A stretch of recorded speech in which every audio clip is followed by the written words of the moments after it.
Hi WordNerd fans, I am Sami-Jo and author S.J. Cairns. I'm also one of the Fictionistas that your lovely Kelly had put together and introduced in the last week. And I am here to guest vlog on the topic of inspiration. So for myself, and I think probably for a lot of writers out there, our inspiration begins in a place where we got attached to some sort of genre in the books that we grew up with or that we read or were given or that type of thing. So for me, two authors that really created that inspiration even to make me want to write were Anne Rice and Kelly Armstrong.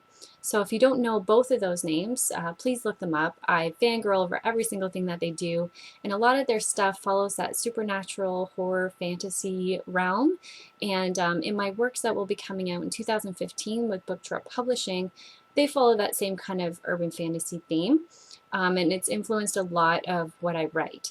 So for myself as well, in that series, the inspiration for it had just started one night when I was bored and I was laying around, and the scene itself sort of just set and clicked in my mind, and that ended up being the opening scene for my book Soul Discovery that will be coming out this year. And so if it's anything that happens to hit you, make sure that you write it down.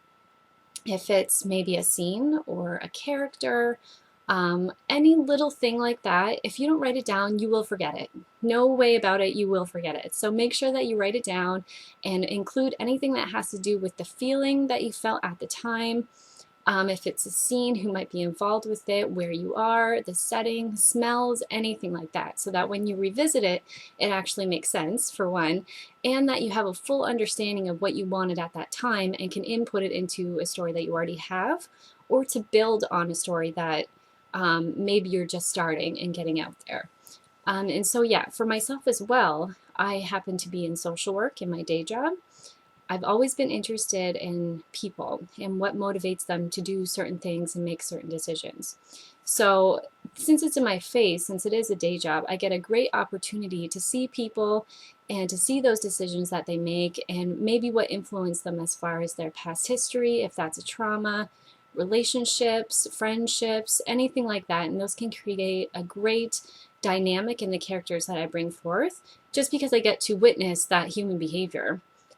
You want everything to be deep as far as the people that you create, so that when people are reading it, they actually get a sense that they know those people and that those people might actually exist. So like I said, in my real life, I can pull from that, and that's what you mostly want to do.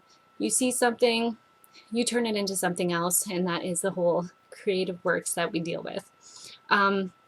Yeah, so also for me, your brain is your best resource. So you want to make sure any type of experiences that you have, you can turn into something bigger. And so for myself as well, in the stories that I do, I have a lot of family in there that sort of come up as on the page characters.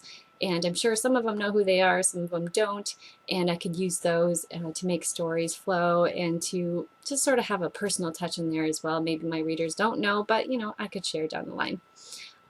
So yes, there is also a lot of inspiration in your cave. So you want to have a writing area that is about you and has those things in it that help you get the words on the page. So as you'll see behind me here, there are some photos from Angelina Rona, who is an artist that I absolutely love, and I have a love of anything that's kind of creepy and stuff like that. So on my actual desk, I have a lot of stuff that's like that as well.